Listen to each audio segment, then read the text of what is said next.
Tapi ya gimana ya, perangkat desa kalaupun nggak boleh, Bawaslu tuh udah nyemprit juga sih, nggak boleh gitu. Nah kalau nggak boleh, tapi Gibran yang datang gitu kan, kalau Gibran kan hukum apapun dia boleh. Arifin Abdul Majid ini bilang, ya organisasi nggak berpolitik, itu bukan bagian dari abdesi.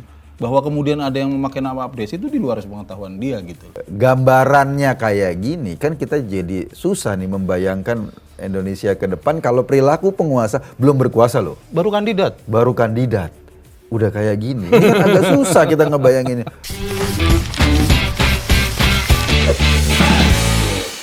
Tidak suka dipotong, Jadi tidak suka ada memotong. deklarasi dukungan? Nggak ada. Mana ada deklarasi? Yang ada adalah orang diundang untuk menyampaikan aspirasinya. Oke. Gitu kan. Aspirasinya apa? Saya nggak tahu secara detail. Aspirasinya seperti apa? Saya nggak tahu. Aspirasinya Karena saya belum mendukung tahu. Prabowo Oh, Gibran. nggak tahu. Oke. Banyak hal tentang pembangunan desa ke depan dan lain sebagainya. Tapi Anda harus ralat, Nana.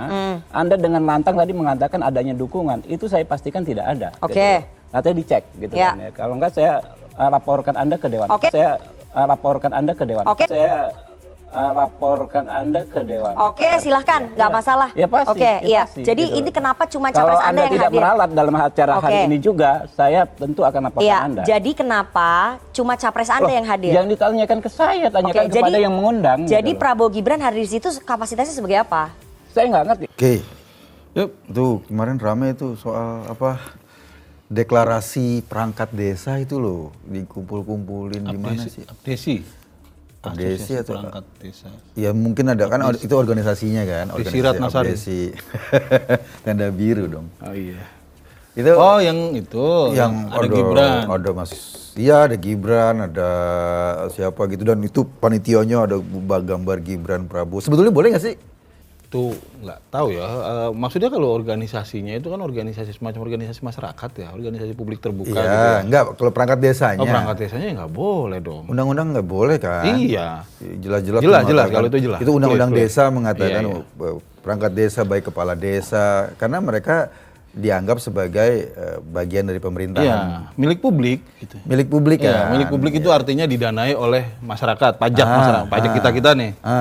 Kitanya masa iya kita ngasih duit itu buat aparat negara mendukung calon tertentu kan enggak gitu. Ya, kalau Bayar menteri? pajak. Ya nggak boleh dong. Oh, menteri sebagai Oh ya, menteri bukan pejabat. dia kan bukan pejabat. Bukan ASN. Bukan ASN. Dia bukan adalah ini apa? Pejabat politik lah ya. Dia jabatan Iya, politik lah. pejabat politik, Jadi dia bisa bergerak, tapi nggak boleh menggunakan fasilitas. Konflik of interest itu beda. Fasilitas negara untuk ini. Presiden ya, boleh. Kayak misalnya Pak Mahfud tuh cuma hari Sabtu Minggu aja. Ya, betul, Ketika betul. dia cuti, dia bisa Nah bergerak. itu contoh yang baik sebetulnya kan. Iya. Artinya cuti itu kan ada simbolik juga bahwa ketika dia menjadi cawapres itu dia lepas dari simbol menteri gitu ya. Bahwa dia bukan menteri gitu loh. Ketika itu artinya ini mengurangi konflik of interest gitu lah. Tapi ya gimana ya, perangkat desa kalaupun nggak boleh, Bawaslu tuh udah nyemprit juga sih, nggak boleh gitu. Nah kalau nggak boleh, tapi Gibran yang datang gitu kan, kalau Gibran kan hukum apapun dia boleh. Iya, kita sih gini lah ya. Mungkin kalau nggak bisa ngelihat ini secara awam banget, oh Gibran tiba-tiba diundang gitu. Yang namanya ngumpulin politik, acara politik ngumpulin orang, apalagi ada deklarasi gitu. Pasti semuanya udah sama-sama tahu tuh, sama-sama saling ngumpulin. Iya. Prakarsa semua orang. Bukan surprise Iya, gitu loh, ulang gue tiba-tiba tahun. diundang, kirain ada apa gitu ya, bukan itu. Jadi pasti dia tahu lah terlibat, semua juga begitu. Cuma artinya ini kan ada norma lah, ada hukum yang kemudian yang di offset nih ya. Iya, Ya tadi kan iya, kalau di sini gue baca pasal 280 Undang-Undang Nomor 7 Tahun 2017 tentang UU Pemilu itu jelaskan soal kepala desa, perangkat desa dan anggota Badan Permusyawaratan Desa dilarang menjadi pelaksana atau tim kampanye paslon capres-cawapres. Oh. Misalnya gitu. Nah itu kan udah dukung-mendukung juga udah masuk lah ke situ. Cuma maksud gue gini Mas, ini soal etik juga ya. Artinya gini lah, ya kita paham bahwa negara ini dijalankan oleh orang-orang tertentu yang melalui mekanisme politik kan, pemilu dan lain sebagainya. Tapi kemudian ada hal-hal tertentu yang baiknya udah nggak usah lah dicampur-campurin urusan politik. Gitu loh. Masa sih dia katakanlah Mas Gibran sama Pak Prabowo, surveinya merasa udah hebat apa? Ya. Kenapa harus melakukan itu lagi? Betul, gitu loh. betul. Dia anak presiden loh, yang kenapa sih harus yang jelas-jelas kan menjadi perdebatan publik? Ya. Bawaslu nyemprit apa ya, sebetulnya mungkin ya pingin ngasih tahu. Oke, lo semua se-Indonesia punya hukum, kan hukum bisa gue bisa di atas hukum gitu loh. Apa lo punya hukum tentang paling disemprit? Iya, lo punya hukum tentang batasan usia. Iya. Kan bisa diterobos, nggak ada masalah dong. Lo punya hukum bahwa perangkat desa nggak boleh. Kalau menyangkut dia seolah-olah ada di ruang hampa hukum gitu. Ini kan kalau kemarin ahli-ahli ini kita jadi paham kalau para ahli hukum dan lain sebagainya ketika kasus MK nih ya. Iya. Sampai bergulir ke sekarang itu sampai ngomong itu ini sengaja kayaknya pameran, dipamerkan. Kekuatannya dipamerkan dan lain sebagainya. Artinya hal-hal yang seharusnya tidak boleh, tidak etik. Udah dua-duanya deh, tidak etik, ada yang melanggar hukum dan lain sebagainya kayak Abdesi ini ya. Itu dipamerkan sengaja gitu loh. Jadi kesannya begitu kayak. Gua khawatir ini ya. Ini sebetulnya satu jalan pertama untuk mengatakan bahwa gue di atas hukum ya. Gitu loh. Kepada publik, gue di atas hukum. Hukum boleh berlaku buat lo semua, buat gua nggak berlaku. Betul. Nah, itu sebetulnya kampanyenya yang paling penting itu untuk menjelaskan kepada publik bahwa nanti kalau gue berkuasa, lo jangan ngomong soal hukum terhadap gue, gitu loh. Nah yang menarik ini Mas, kemarin gue baca berita juga, ini ada Ketua Umum Abdesi, ini yang terdaftar gitu ya di Kemensos, itu membantah bahwa itu bukan Abdesi gitu loh. Itu dia nggak ada urusannya sama gitu-gituan tuh.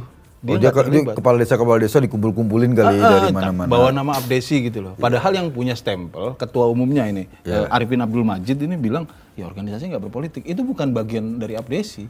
Bahwa kemudian ada yang memakai nama Abdesi itu di luar pengetahuan dia gitu. Nah ini kan, maksud gua gini, Abdesi ini kalau kita telusuri emang sempat ada kayak ada dua kubu gitu lah. Ini kan ini muaranya ternyata kalau ditelusuri ini soal wacana 3 periode presiden. Oh iya, gue ingat. Jadi gini, kalau nggak salah ya, dulu tuh kepala desa kan sampai sekarang kalau nggak salah pernah menuntut untuk memperpanjang masa jabatan dia tuh. Mereka tuh dari 6 tahun jadi 9 tahun. Karena hitung-hitungannya, waduh kita udah kampanye nih habis-habisan, tetapi kok dapat jatah tanah bengkok ya, tanah apa sih? Iya. Tanah buat desa itu. Kok cuma 6 tahun, belum kembali lah, jadi mereka minta 9 tahun. Nah, mungkin kan waktu itu kan berdialog dengan presiden, salah satu kompensasinya mereka mendukung 3 periode agar supporting terhadap mereka untuk menambah masa jabatannya juga ada. Jadi sebetulnya ini kompensasi politik. Mungkin iya ke situ, tapi maksudnya gini lah ya, bahwa ada ini ujug-ujug gitu ya, maksudnya aneh juga Abdesi tiba-tiba ngumpul-ngumpul bahas dukung wacana presiden 3 periode gitu lah ya. Nah ini juga di situ musababnya kemudian ada dua tokoh yang dianggap membawa, satu tadi yang ketua umumnya Arifin itu, terus ada yang versi Surtawijaya nih yang dukung 3 periode. Nah ini juga yang kemudian kemarin yang hadir nih versi Surtawijaya yang kemarin hadir dukung Prabowo dan Gibran. 3 periode sekarang 3 periode versi Gibran gitu lah. Sama aja kan? Iya artinya kan ini kalau kemarin dibantah 3 periode, kayaknya kok makin lama makin enggak nih, kayaknya dia juga orangnya gitu lah. Tapi maksud gua gini, tradisi untuk ini kan Abdesi ini asosiasi kepala desa kan dan perangkat-perangkatnya, dan itu sebetulnya ya ada dewan pembina, ada pembinanya Luhut lah, menteri negara juga termasuk ke situ dan lain sebagainya. Tapi kemudian sampai pecah begini dan ini dirawat, ini kan nggak etis gitu loh. Ya artinya negara melakukan politisasi terhadap ormas-ormas ini kan ya. Di judul kampanyenya itu Persatuan Nasional, tapi di bawah malah ngerawat perpecahan organisasi-organisasi, kan aneh. Jadi negara mestinya kan bertindak netral. Betul. Dalam konteks pemilu dan kita punya perangkat undang-undang. Perangkat desa menurut undang-undang itu nggak boleh terlibat dalam menjadi tim kampanye. Nah, ketika mereka rame-rame mendeklarasikan dan mereka menunjukkan kepada publik ini loh mereka, seperti yang lo bilang tadi, seolah-olah bahwa ini pameran pelanggaran hukum. Iya, jelas-jelas Bawaslu nyemprit. Iya. Bukan opini ya. Iya. Dan Gibran datang di situ. Iya. Artinya bukan tidak tahu, bukan kejutan gitu loh, bukan. Bukan. Ya memang sih beresiko dalam artian ini kan sekarang isunya isu itu ya, isu netralitas aparat. Tuh. Karena aparat yang nggak netral itu cenderung akan membuat legitimasi pemilu bermasalah. Betul. Kalau legitimasi pemilu bermasalah, ini akan menjadi problem terus tuh ke depannya tuh. Legitimasi Mas Gibran jadi cawapres saja sampai sekarang belum selesai. Betul. Ya kan, masih Iya. ada perdebatan, bahkan masih digugat lagi tuh di MK, di MA, di mana-mana. Nah sekarang kok coba-coba lagi dengan cara Nah, kayak gini. ini yang gue bilang bahwa ini nggak dipelihara etika politiknya gitu loh. Etika politik kita diterabas semuanya. Yang pecah-pecah gitu dirawat, yang penting dukung gitu-gitulah ya. Iya. Ini kayak apa aja bisa dipolitisasi gitu loh jadinya. Ya mungkin ya di kepala beberapa orang melihat presiden atau apa itu jabatan itu adalah kayak setengah raja. Lo kan raja kan gitu ya? Ya turunan. Iya, lo boleh masyarakat tuh punya Iya, hukum. Dia tuh posisinya di atas hukum kan? Di Dia atas nggak hukum. terkena hukum yang diciptakan. raja. Nah, itu raja. Kalau kita kan enggak. Iya. Bahwa di mata hukum semua orang sama posisinya. Lo mau anak presiden kek, mau anaknya Pak Jokowi kek, mau anaknya Bu Iriana, semua sama dong. Raja presiden itu malah banyak ikatannya, banyak batas-batasnya tuh. Iya. Nggak boleh ini, nggak boleh itu kepentingan. Iya. Gue inget dulu zaman Pak Jokowi masih jadi gubernur DKI Jakarta apa udah jadi gubernur. Waktu itu ada konser Metallica kalau nggak salah. Dia datang. Terus dia seneng lah ada gubernur atau presiden gitu ya. Udah jadi presiden atau Oh, dapat gitar ya? dapat gitar. Iya. Nah, Jokowi kemudian dikasih ke Dikembali- KPK.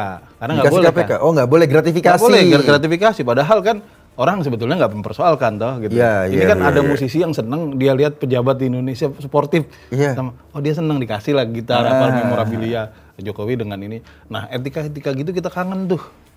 Ya, Dulu Pak benar. Jokowi melakukan. Kayak dulu gue pernah ingat banget ketika ada orang dari Sumatera Utara bawa jeruk ke Betul. istana. Ah, iya. Iya kan? Satu truk jeruknya pengen dijadikan hadiah buat Pak Jokowi.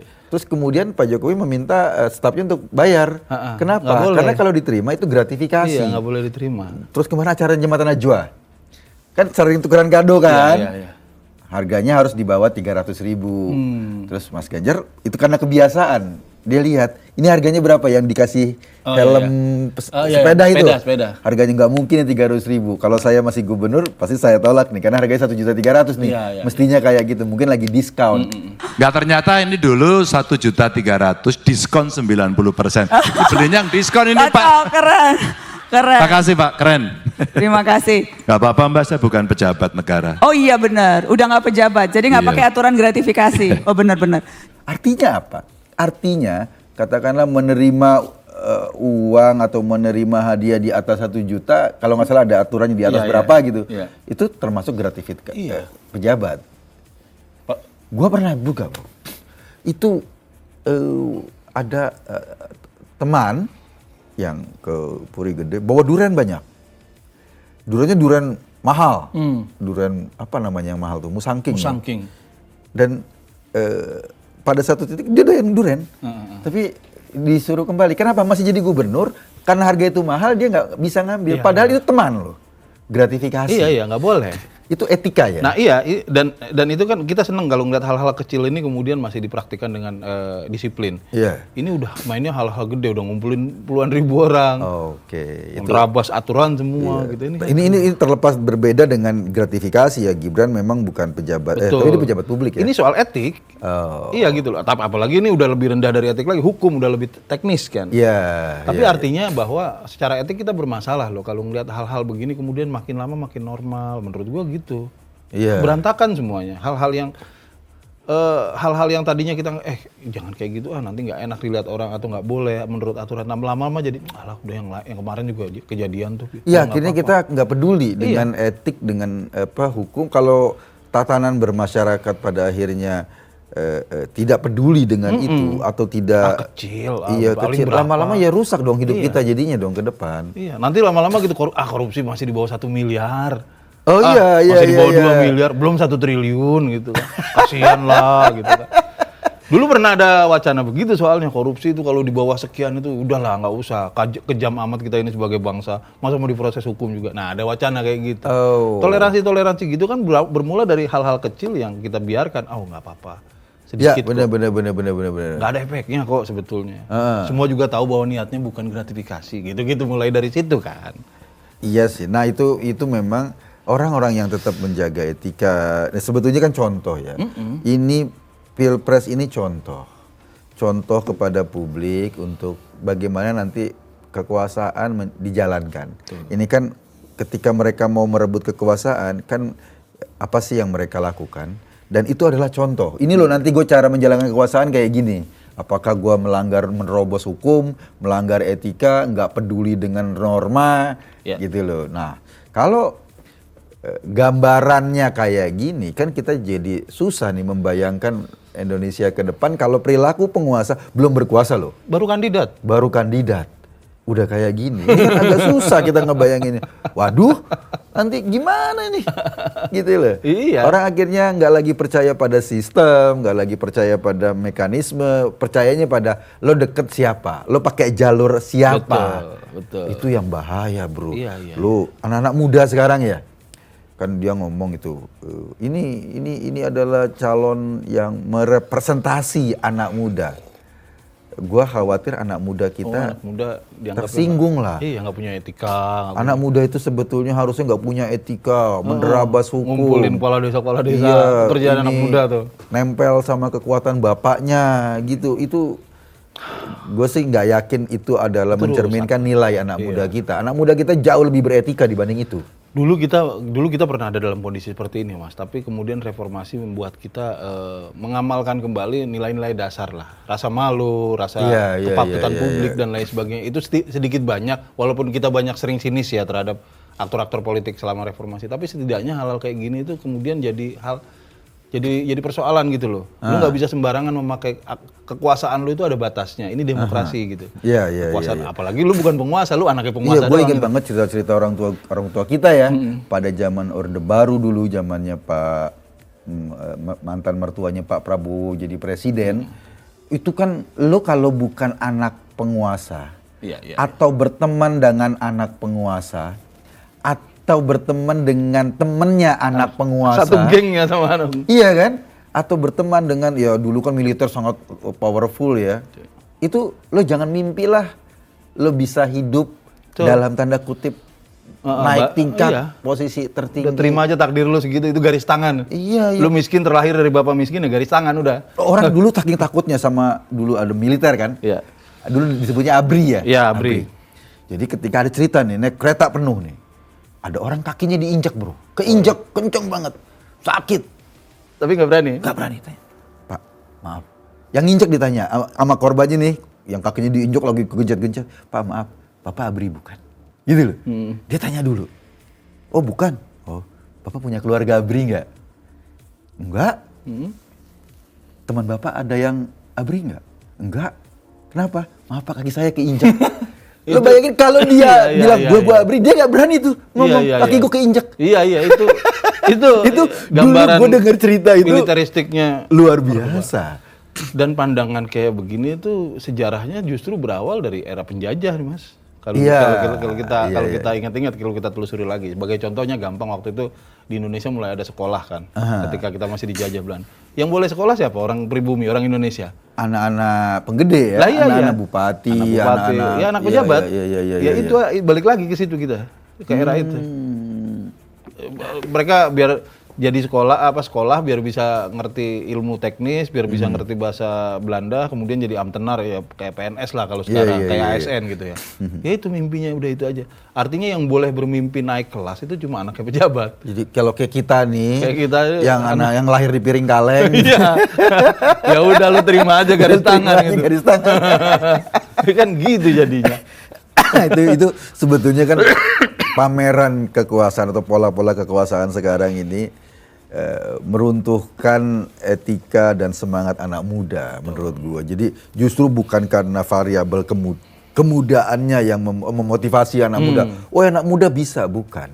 Ketika dia ngomong anak muda bisa, saya ini muda. Yang dengerin misalnya apa namanya kaum milenial dan Gen Z itu senyum-senyum aja kan. Iya, Bapak lo presiden kan. Iya. Mereka paling begitu. Pada dasarnya gini, yang gue tahu ya, gue masih bergaul dengan teman-teman Gen Z. Mereka itu salah satu yang sangat sensitif buat mereka isu adalah orang dalam, tanda kutip. Oh. Isu orang dalam di tempat kerja kan gudeg banget kita kan. Iya. Kita udah kerja capek-capek. Iya. Mau pulang sampai lembur kagak dibayar gitu. Iya, iya. Biar naik, ya biar diapresiasi sama ada kantor orang loh. dalam, selonong. Selesai urusan. Datang ke kantor, hai, pulang tiba-tiba dapat bonus, tiba-tiba.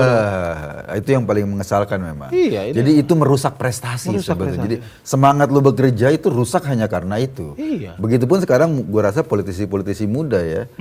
Semangatnya gila, gue jadi politisi ini udah gila-gilaan, udah karatan.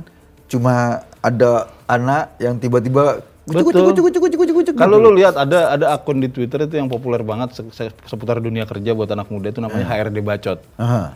Itu curhatnya nggak jauh-jauh soal itu. Orang Gua udah dalam. capek-capek kerja tapi gara-gara orang dalam.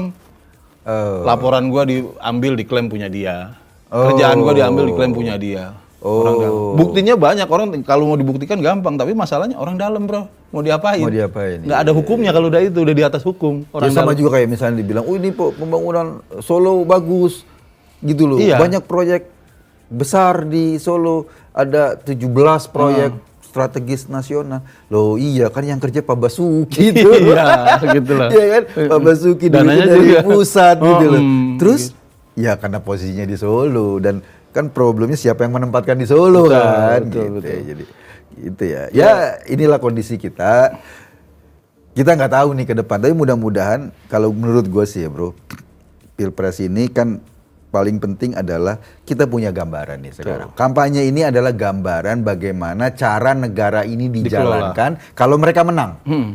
Misalnya pasangan Anies Caimin Iya. yang pakai yang sekarang baru dapat lagi ijtima ulama ke Istimewa. berapa ya itu ya? Iya, sekian lah pokoknya. Ijtima ulama kesekian yang mendukung Anies Caimin. Ya, ke situ arahnya. Ya arahnya ke situ. Pasangan Pak Prabowo Gibran ini dengan cara Gibran menerobos MK dengan cara kayak kemarin itu nanti begitulah cara negara dijalankan. Betul. Ada pasangan Ganjar Mahfud gitu loh. Begitulah cara negara nanti dijalankan. Sehingga kampanye ini sebetulnya penting menjadi bahan evaluasi kita, bahan pertimbangan kita. Ya. Kira-kira kalau mereka menjalankan negara kayak apa sih? Apakah negara kalau ada masalah dijalankan dengan gemai-gemoy gitu Iya, loh, iya, iya. dengan nari-nari? Gemoy-gemoy tapi bentak-bentak kiai gitu. Ya itu kan, itu kan gue juga bingung ya. Ini kampanye loh, Iya. kampanye politik loh. Ya udah kalau Bapak nggak mau, katanya nggak usah. Jadi kalau Bapak tidak mau terima nggak apa-apa. Loh kita mau bantu kok. Kampanye politik tapi yang dijual, maksudnya yang Gemoy, dikomunikasikan kayak gitu. Apa manfaatnya gemoy buat masa depan Indonesia? Iya, ya gini loh. Ini kayak kita jualan sampo gitu ya kan. Jualan sampo lu mau ngomong apa juga nggak apa-apa gitu loh. Iya. Walaupun nggak masuk akal juga ya monggo-monggo saja. Sampo itu tidak berkait dengan urusan publik. Tidak berkait dengan urusan negara. Paling lu sendiri yang pakai iya, gitu ya. Jual minuman apa, lu kalau minum ini lu jadi Superman. Ya monggo-monggo saja silakan Iya, gitu ya. Karena itu tidak ada urusannya dengan publik. Gitu. Tapi kalau kampanye kandidat dan lain sebagainya mau pakai cara begitu, ya menurut gua based on-nya nggak Sebetulnya gitu, cara kayak gitu berangkat dari asumsi anak muda kita itu nggak mau berpikir. Ya. Jadi mereka akan cuma berpikir pilih presiden itu ya yang kayak gitu, Iya. yang lucu. Mereka nggak mau, asumsinya itu kan. Tapi gue yakin anak-anak muda nggak Dan itu terbantah kok. Iya. Terbantah kok dari surveinya siapa kemarin yang bilang yang figur yang paling disukai itu sama Gen Z ternyata Pak Mahfud. Padahal Pak Mahfud nggak pernah gemoy-gemoy. Nggak nyambung loh sama anak. Maksudnya kalau mereka kalau ketemu kayaknya Pak Mahfud sama Gen Z itu ngobrolnya agak jauh tuh ya. Jauh Pak Mahfud ngomong soal hukum, Iya. soal apa gitu. Tapi mereka suka Gen Z. Artinya berarti Gen Z ini sebetulnya punya pikiran. Nah, inilah. Mereka punya pendapat yang kuat sebetulnya. orang politik yang kemudian lihat Gen Z itu isinya cuma gimmick-gimmickan. Mereka seolah nggak ngerti isu, mereka Iya. seolah nggak ngerti, cuma gimmick aja. Mereka peduli, dikasih gimmick selesai loh. Nanti kebijakannya gimana ya urusan lain. Gimmick aja yang penting pokoknya. Gitu. Iya. Tapi ngelihat, ya Pak Mahfud gimmicknya apa? Ya, nggak ada. Oh itu aja kemarin gua sempat kritik Pak itu sama orang-orang kacamata Pak Mahfud ganti dong. Iya, gue juga. Iya. Sekarang diganti alhamdulillah.